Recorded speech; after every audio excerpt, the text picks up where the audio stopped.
Hola, mi nombre es Diego González, soy bioquímico especialista en endocrinología y trabajo en el Laboratorio de Endocrinología del Hospital de Clínicas en el Departamento de Bioquímica Clínica de la Facultad de Farmacia y Bioquímica, Universidad de Buenos Aires.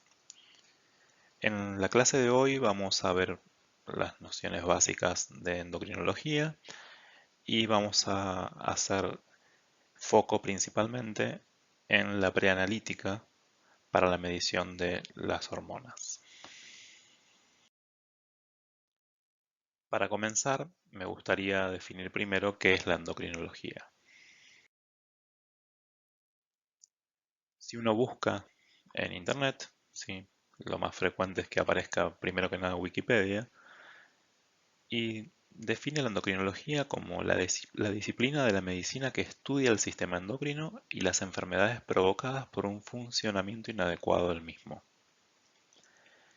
El sistema endocrino, también llamado sistema de las glándulas de secreción interna, es el conjunto de órganos y tejidos del organismo que segregan un tipo de sustancias llamadas hormonas, que son liberadas al torrente sanguíneo y regulan algunas de las funciones del cuerpo.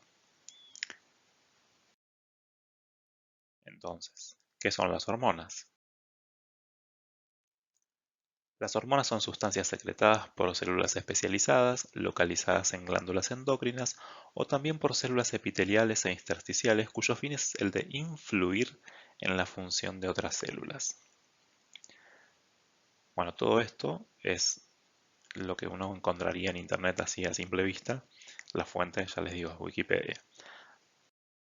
Ahora les voy a traer dos definiciones de libro, ¿sí? Una del Williams y otra del Greenspan, en donde definen a la endocrinología como la ciencia que estudia los mecanismos de señalización que coordinan y controlan las funciones de múltiples órganos y procesos del cuerpo humano. Y las hormonas son moléculas emisoras de señales que llevan la información de una célula a otra, típicamente mediante un medio soluble como el líquido extracelular. Una definición que a mí también me gusta mucho es la que dice que las hormonas son sustancias químicas secretadas en mínimas concentraciones por células específicas y que ejercen sus efectos uniéndose a receptores en la superficie o en el interior de las células blanco.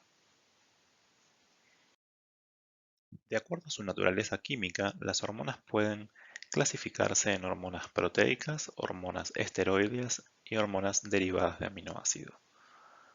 Lo más importante que quiero que recuerden de esto es que las hormonas proteicas son moléculas de alto peso molecular, es decir, son moléculas grandes, como por ejemplo la gonadotrofina coriónica humana, la tirotrofina, la hormona folículo estimulante, la hormona luteinizante, etc. Y en el caso de las hormonas esteroideas y derivadas de aminoácido, estamos en presencia de moléculas de bajo peso molecular, es decir, moléculas pequeñas. Entre las esteroides encontramos el cortisol, el estradiol, la progesterona, y entre las derivadas de aminoácido podemos encontrar a la T3 o triiodotironina, la T4 tiroxina y las catecolaminas, que son la adrenalina y la noradrenalina.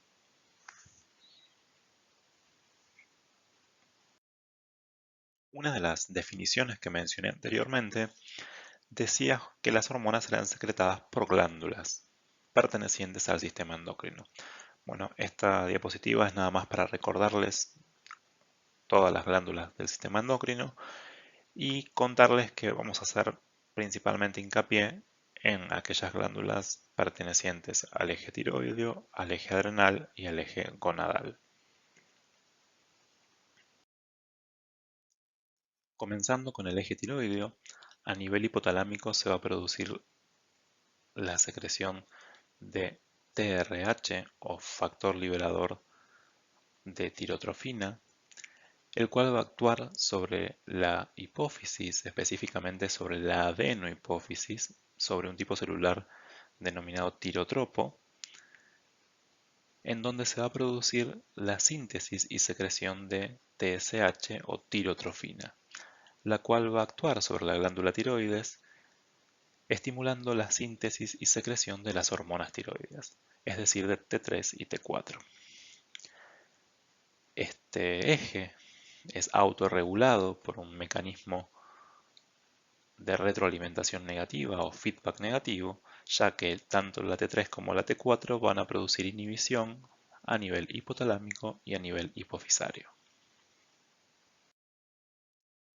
En el caso del eje adrenal, a nivel hipotalámico vamos a tener al factor liberador de corticotrofina o CRH, el cual va a actuar sobre la hipófisis, también sobre la adenohipófisis, sobre el tipo celular corticotropo,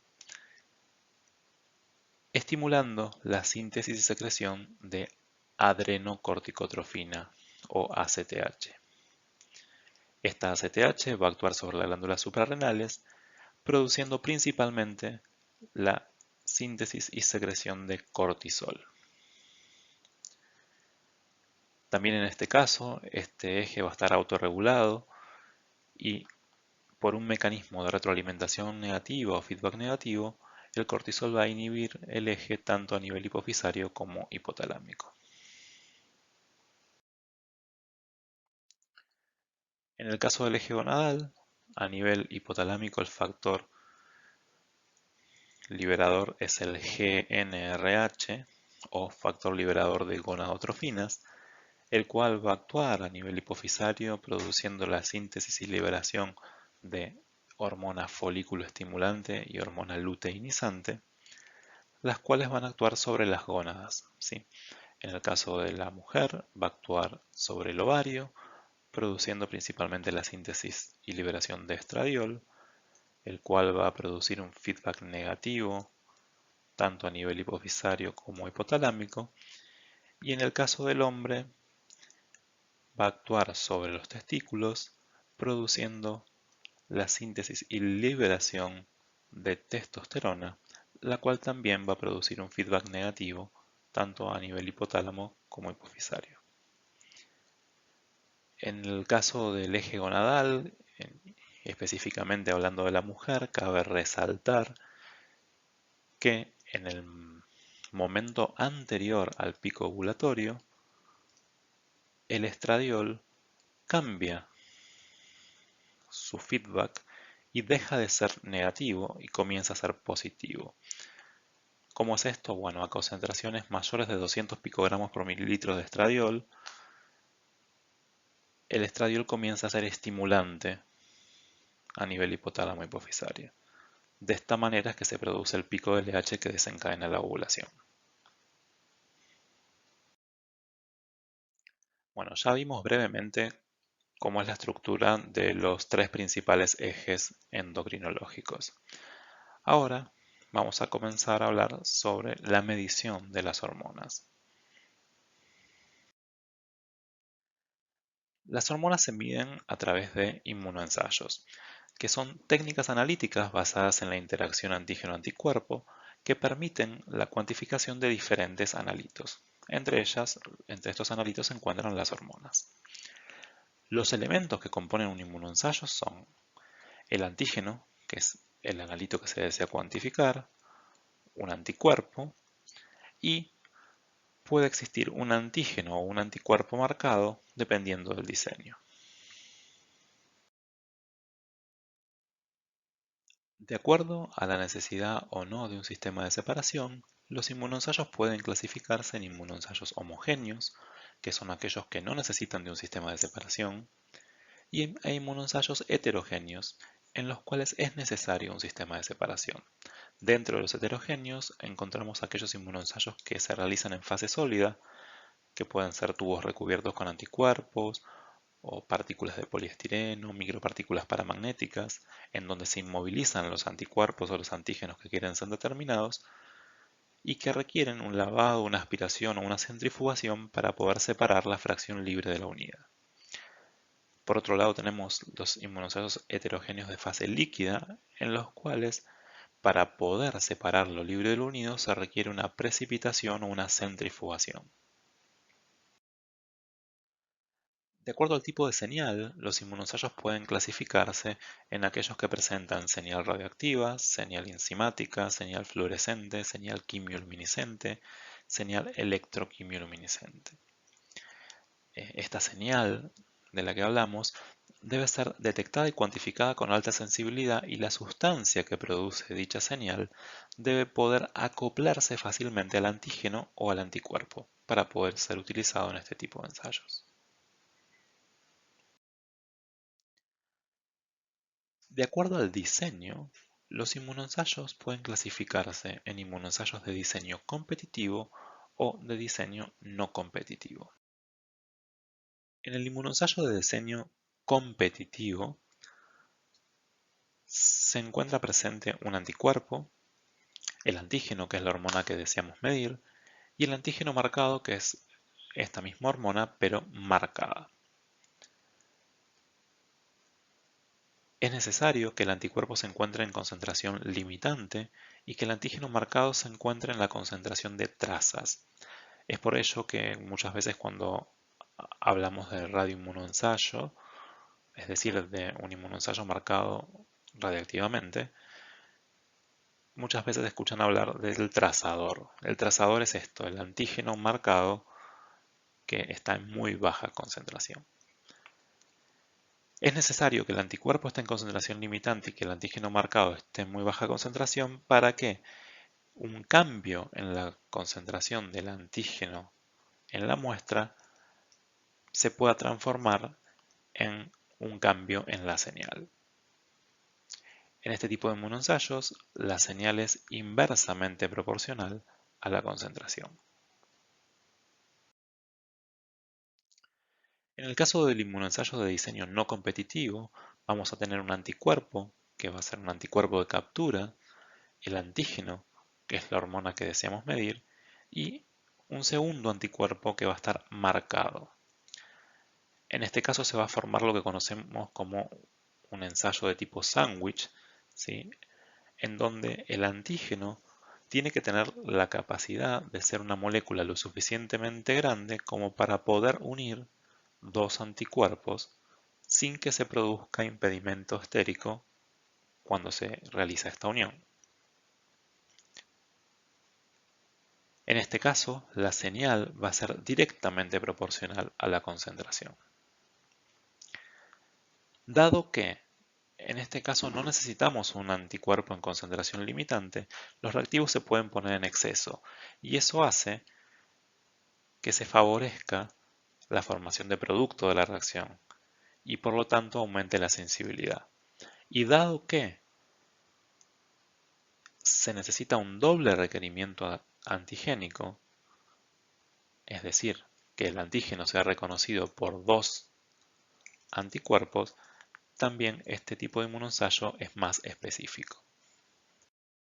Que puede presentar el inmunoensayo de diseño no competitivo es el efecto Hooke o efecto gancho, que constituye una interferencia en la medición.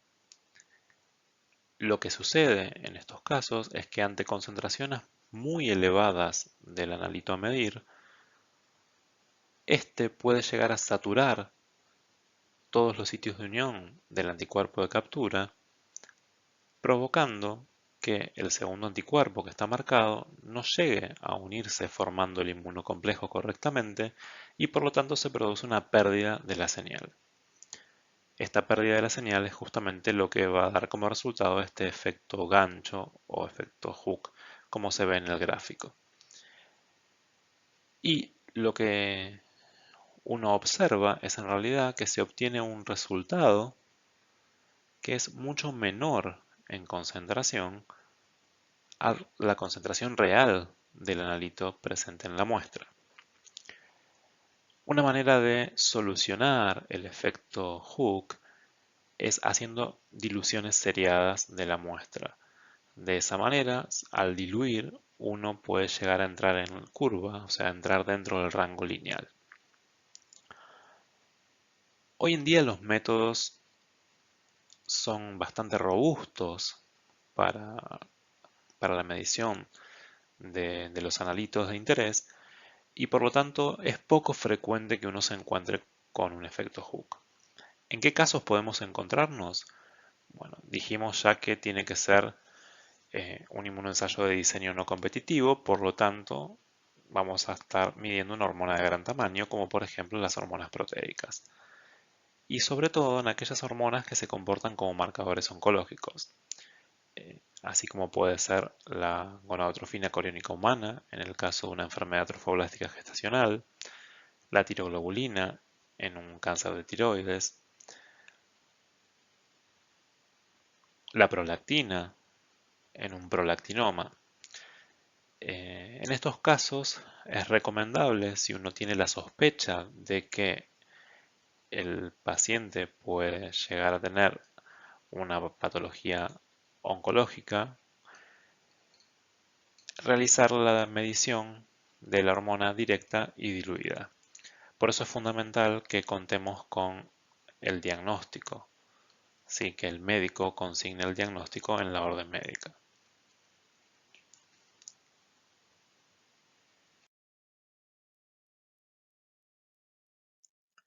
Ahora bien, ¿cuál es el diseño de elección para el dosaje de hormonas? Para las hormonas proteicas, el diseño de elección es el diseño no competitivo. Y para las hormonas esteroideas y derivadas de aminoácidos, será el diseño competitivo.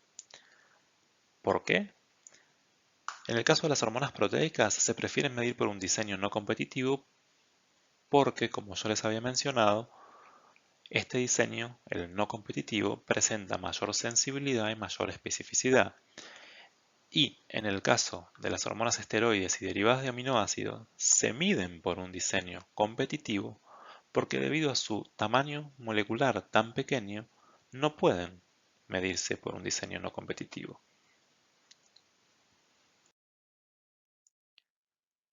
Entonces, comparando ambos diseños, los inmunoensayos de diseño no competitivo son más específicos, o sea, tienen una mayor especificidad analítica debido al doble requerimiento inmunológico, son más sensibles, tienen una mayor sensibilidad analítica debido a que se pueden colocar los reactivos en exceso, pero solo pueden medirse las moléculas de gran tamaño, como por ejemplo las hormonas proteicas, y pueden llegar a presentar la desventaja del efecto Hooke si la concentración de la hormona es muy elevada. En el caso de los inmunoensayos competitivos, tienen la ventaja de que todas las hormonas pueden medirse por este diseño, no presentan efecto Hooke, pero son menos sensibles y menos específicos que los inmunoensayos de diseño no competitivo. Bueno, ahora ya sabemos cómo medimos las hormonas, pero ¿en qué condiciones debe encontrarse el paciente y las muestras para que el resultado sea de utilidad? Ahora vamos a hablar entonces de las condiciones preanalíticas para las hormonas de los distintos ejes, también para los marcadores oncológicos y para algunos inmunosupresores. Vamos a comenzar con el eje tiroideo y los anticuerpos antitiroideos. En general, en endocrinología, la muestra de elección es suero, el cual puede obtenerse tanto en tubo seco como en tubo con acelerador de coagulación, como en los tubos con acelerador y que también tienen gel separador, ¿sí?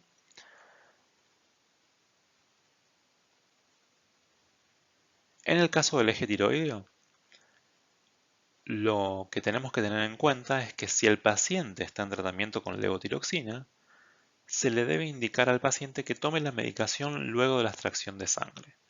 Nunca vamos a indicarle a un paciente que suspenda una medicación.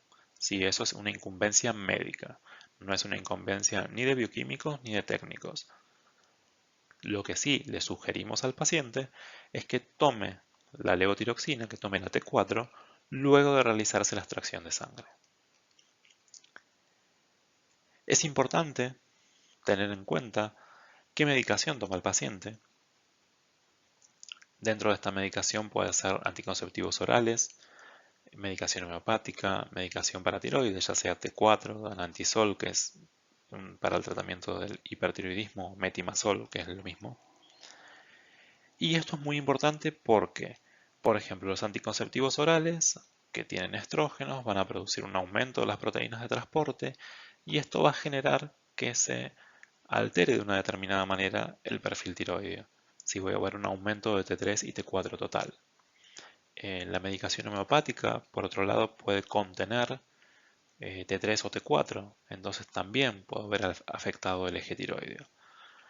Y bueno, claramente si toman medicación por una patología tiroidea también vamos a ver algunas modificaciones.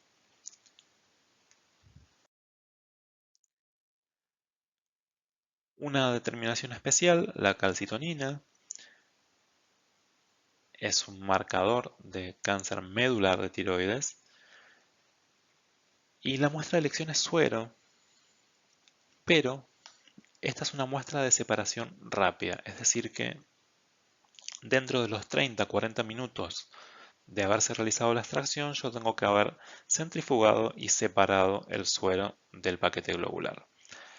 Esto es importante porque la calcitonina es una molécula lábil y que es degradada por las proteasas presentes en los glóbulos rojos. En el caso de las hormonas del eje gonadal, LH, FSH, estradiol, testosterona principalmente, la muestra de elección también va a ser suero, el ayuno de 8 horas, pero tenemos que tener en cuenta que si la paciente es de sexo femenino, debe concurrir entre el tercer y quinto día del ciclo menstrual si es una mujer en edad fértil. Si es una niña, puede concurrir en cualquier momento, y si es una mujer que ya no tiene ciclo menstrual, también puede concurrir en cualquier momento. Otros datos que tenemos que tener en cuenta, de nuevo, la medicación, porque los anticonceptivos orales claramente van a verse reflejados en el eje gonadal, la medicación homeopática, la terapia hormonal de reemplazo, en el caso de una mujer posmenopáusica, y es fundamental que nosotros registremos la fecha de última menstruación. ¿Por qué? Porque tenemos que constatar si es una mujer que se encuentra entre el tercer y quinto día del ciclo menstrual. En el caso de la prolactina, también la muestra de elección es suero y el ayuno de 8 horas, pero tenemos unas condiciones preanalíticas diferentes, en las cuales se le solicita a los pacientes que tengan 48 horas de abstinencia sexual, 2 horas de vigilia, es decir, que hayan pasado al menos 2 horas desde el momento en que se despertó, que no realice actividad física intensa las 24 horas anteriores y que haga 20 minutos de reposo previo a la extracción de sangre. Y la toma de muestra tiene que realizarse antes de las 9 de la mañana. Además, si es una paciente de sexo femenino, debe concurrir, al igual que para las otras hormonas del eje gonadal, entre el tercer y quinto día del ciclo menstrual. Y también vamos a tener en cuenta qué tipo de medicación toma y registrar, obviamente, la fecha de última menstruación. En el caso de la progesterona, también la muestra de elección es suero, pero como es una hormona que se utiliza para evaluar si hubo o no ovulación, la mujer debe concurrir entre los días 21 y 23 del ciclo menstrual. Con respecto a la gonadotrofina coriónica humana, HCG, muy conocida como subunidad beta, porque en realidad la que aporta la especificidad a la molécula es la subunidad beta justamente, es la hormona utilizada para el diagnóstico y seguimiento del embarazo y también permite hacer un diagnóstico diferencial del embarazo ectópico, de la amenaza de aborto y de las enfermedades trofoblásticas gestacionales en la mujer. Y en el caso del hombre sirve como marcador en los tumores testiculares. La muestra de elección es suero, se solicita un ayuno de 8 horas, pero en general el ayuno para las determinaciones endocrinológicas no afecta mucho. Y es importante, en el caso de la mujer, registrar la fecha de última menstruación.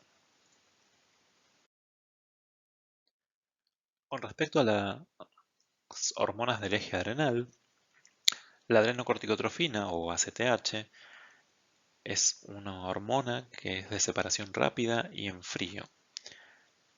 La muestra de elección es plasma conecta, es una de las pocas hormonas que no se hace en suero y esto se debe a que es una molécula muy lábil.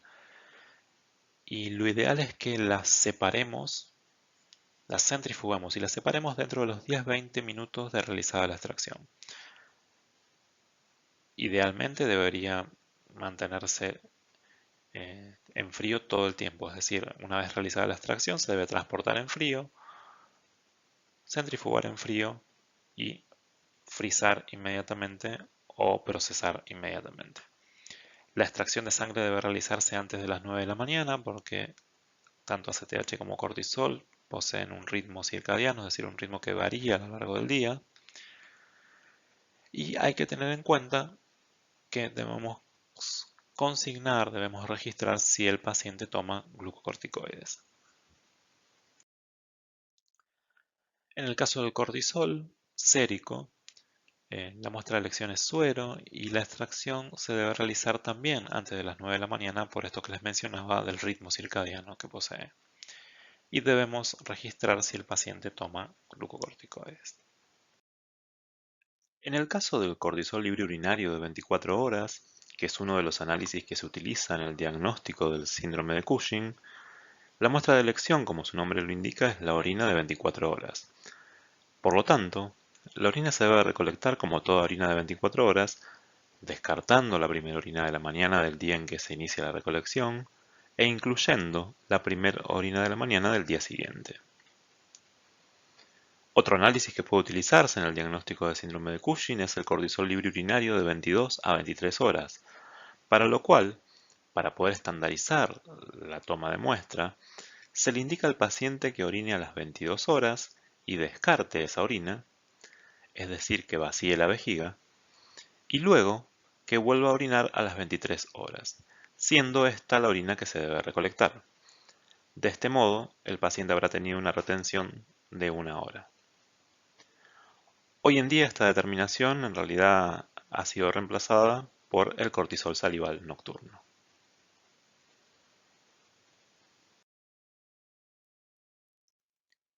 Y con respecto a la medición de cortisol salival, lo que se utiliza es la saliva de 23 horas, es decir, el cortisol salival nocturno. Se le indica al paciente que cene alrededor de las 20 horas para que tenga aproximadamente 2 o 3 horas de ayuno, que evite la ingesta de alcohol, de café, que no realice ejercicio intenso ni actividad física excesiva y que luego de cenar se enjuague la boca con agua. Si no puede cenar a las 20 horas, tendrá que postergar la cena hasta luego de haberse obtenido la muestra de saliva. ¿Cómo se obtiene la muestra? Bueno, a las 23 horas se recolecta la saliva colocando una torunda de algodón en la boca sin masticarla y manteniéndola durante 5 o 10 minutos. Y luego la coloca en un tubo plástico y lo tapa. Si en general se le proporciona al paciente un tubo con tapa rosca y él la coloca ahí. En el caso de no utilizar una torunda de algodón, se puede tomar la muestra por salivación espontánea. ¿Sí? El tubo se guarda en la heladera y lo remite al laboratorio al día siguiente. Con respecto a los marcadores óseos, tenemos al beta-crosslab o CTX, que es un marcador de resorción ósea, la 25-hidroxivitamina D y la hormona paratiroidea. En el caso de los primeros dos, del beta-crosslab y la 25-hidroxivitamina D, se realiza su medición en suero. Y en el caso de la PTH o hormona paratiroidea, la medición también es en suero, pero esta última es una hormona de separación rápida y en frío. Sí, lo ideal sería que dentro de los 30-40 minutos de la extracción, la muestra haya sido centrifugada y separada. Hay que tener en cuenta que la determinación de PTH es afectada por la hemólisis, así que si vemos un tubo hemolizado y tendríamos que tener cuidado de que puede llegar a interferir en la medición. En estos casos, como hablamos de marcadores óseos, habría que consignar, habría que registrar si los pacientes toman alguna medicación antirresortiva o si toman vitamina D.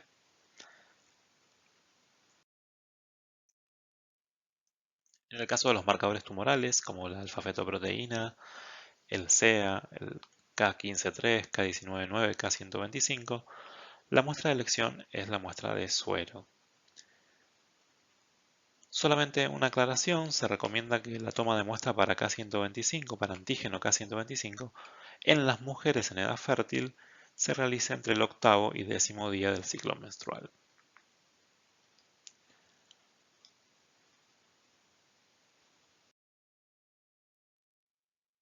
En el caso del PSA o antígeno prostático específico total, también la muestra de elección es suero, pero se le solicita al paciente que tenga una abstinencia sexual de 72 horas, que el día anterior no haya andado ni en bicicleta ni a caballo. Tienen que haber transcurrido al menos 72 horas si se realizó un examen dígito rectal. Debe haber transcurrido al menos una semana si se realizó un masaje prostático y deben haber transcurrido al menos 6 semanas si se realizó una biopsia prostática. En el caso de que el médico solicite además la medición de PSA libre, la muestra de suero deberá almacenarse a menos 70 grados luego de ser separada.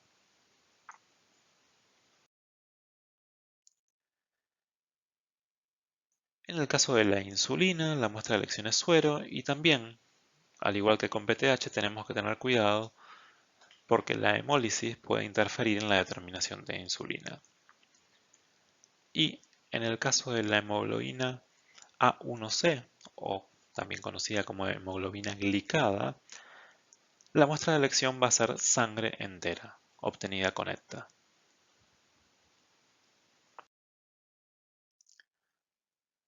También la muestra de elección es sangre entera obtenida con ECTA en el caso de los inmunosupresores, como son la ciclosporina, el tacrolimus, el everolimus y el sirolimus, que son medicación que se utilizan para inmunosuprimir al paciente, en general luego de un trasplante.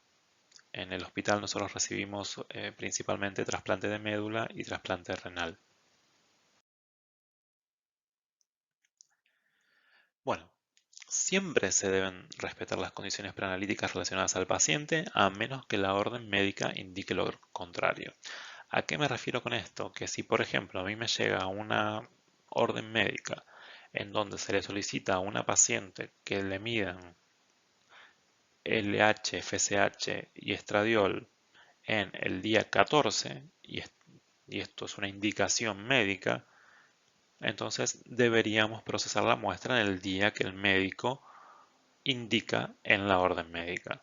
¿Sí? De lo contrario, si no está indicado en la orden médica, se tiene que respetar la condición preanalítica, es decir, tendría que venir del tercer al quinto día del ciclo menstrual. El tipo de muestra, ya sea suero, plasma, tipo anticoagulante, sangre entera, la separación, es decir, ya sea a temperatura ambiente o en frío, y la conservación, ya sea en heladera a temperatura ambiente a menos 20 grados o a menos 70 grados, siempre deben respetarse. De lo contrario, no se podrá asegurar la estabilidad del analito en estudio y por lo tanto no se puede asegurar la veracidad del resultado obtenido.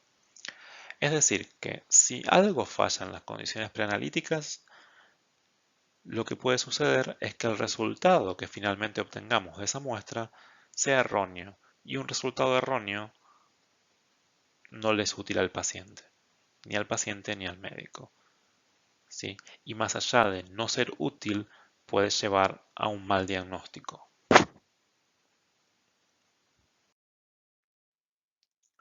Bueno, acá simplemente en este cuadrito les resumo los tipos de muestra de elección para las distintas determinaciones. Recordemos que en endocrinología la muestra de elección por excelencia es el suero. Fíjense que la mayoría de las hormonas se miden en suero, con la salvedad de que calcitonina y PTH son dos muestras de separación rápida. PTH además separación rápida y en frío.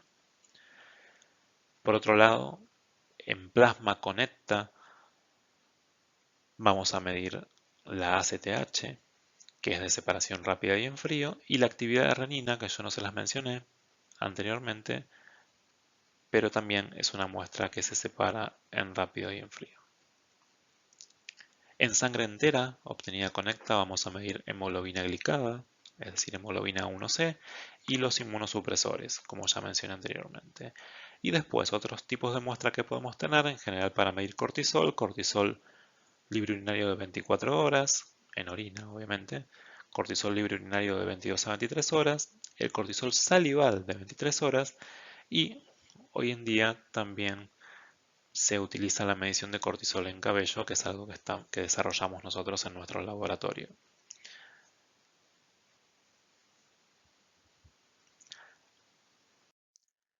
En el momento de la recolección de la muestra, es fundamental corroborar la identidad del paciente, corroborar la identificación de la etiqueta en caso que se posea de un sistema informático, que se utilice el tubo adecuado, que se homogeneice ese tubo de acuerdo a lo especificado por el fabricante y que se identifique correctamente el tubo, ya sea manualmente o con la etiqueta preimpresa en caso de tenerla.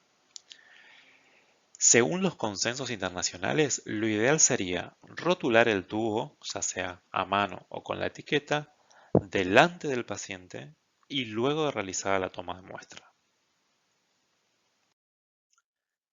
Bueno, para finalizar, les digo un par de palabras sobre la etapa analítica, en donde lo más importante es que si las muestras habían sido almacenadas en freezer, tenemos que chequear que las muestras se hayan descongelado por completo previos a su procesamiento. En general, la mayoría de las muestras que fueron frisadas y las dejamos 30 minutos a temperatura ambiente se suelen descongelar muy bien. Además, luego de descongelar la muestra y antes de procesarla, debemos homogenizar las muestras. ¿Sí? De nada sirve que yo haya descongelado una muestra si no la homogenicé. Y además tenemos que inspeccionar las muestras para evaluar la presencia de fibrina, de coágulos, gotas en la pared. ¿Sí? Todas estas pueden llegar a interferir en la medición o a producir un error de aspiración en un equipo automatizado. En caso de estar presente, claramente deben ser eliminados previos a su procesamiento. Además, debemos recordar que hay algunas determinaciones que son sensibles a la hemólisis, como por ejemplo PTH e insulina, entonces también es una buena práctica inspeccionar la muestra previo al procesamiento de la misma. En caso de trabajar con equipos automatizados, es necesario verificar que todos los mantenimientos preventivos del equipamiento hayan sido realizados, que se le hayan cargado todos los suministros, sí que tenga todo lo que necesita el instrumento para poder funcionar. Además, tenemos que chequear que la calibración del analitos que vamos a utilizar ese día estén vigentes, que se hayan pasado controles de calidad y que se encuentre dentro de los rangos de aceptación antes de comenzar a procesar las muestras. Y en caso de que esto no sea así, calibrar, repetir el control o realizar la acción establecida en el manual de procedimiento según criterio bioquímico. Bueno, espero que les haya servido y cualquier cosa me pueden consultar. Les dejé mi mail en la primera diapositiva y seguramente nos vamos a estar encontrando de alguna manera virtual también para hacer consultas. Muchas gracias por su atención.